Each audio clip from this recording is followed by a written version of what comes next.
Hello everyone, Christian Jacobs here, Brother Be Well Clinical Advisor.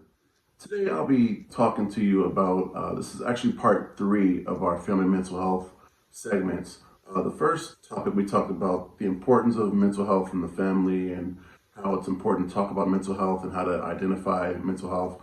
The second topic, the second part we talked about the communication tips and strategies and how to really incorporate some of those communication tips. And if you like, you can go back and watch some of those videos just to get caught up on those. The third one, we're really looking at this video in terms of how to stick with some of these interventions and some of these strategies that I've talked about. And, it's always good to really learn some of those strategies, but also it's even better to figure out how to incorporate these and stick with them, right? So I'll be talking to you today a little bit about how to stick with some of these strategies. So first thing you want to do with your family is really, you want to utilize the write down method. So all the things that you're learning, all the things that you're hearing, you want to write these things down. And you want to do that because when you write it down, it really memorializes things and it keeps a journal of what you want to learn. When you just listen to them, it's really difficult to memorize a lot of the things that are being said, especially when it's brand new to you. So after you write these things down, you want to schedule some time with your family to revisit them on a regular basis, whether that's once a week or once every other week, or as things come up or issues or challenges or conflicts come up within your family.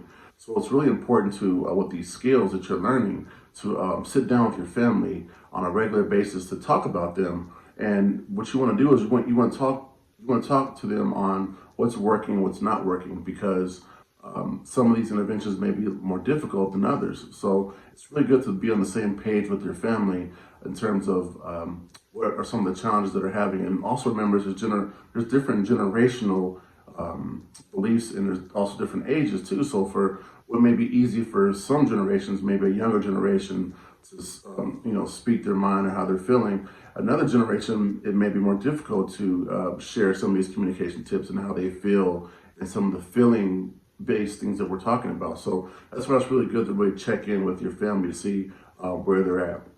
And also it's really good to use everything that I'm discussing is all strength based. So what does that mean, right? What does strength based mean? Strength based really means kind of what it really sounds like, right? It's you want to use things that are encouraging and positive. It's going to build you up and identify the strengths that you have in your family versus the weaknesses and versus the things that you may not do well. So within your family, you always want to identify the strength-based things that are going good for you, because what happens is you can use those things that you already have, some of those components that are already good in your family, and you want to use those for the benefit when you're building these blocks and these communication skills. Third, have fun, right? Have fun with your family. Go out and do things and go places and use these communication skills when you're out, on hikes and when you're going on, camping, and you go on to, amusement parks, and you go on the swimming pool, and you want to use these tools wherever you go, because after a while they'll become natural, they'll become second nature to you. And before you know it, your family is operating on some of these beliefs that are second nature. And then you can look back and see where you started from.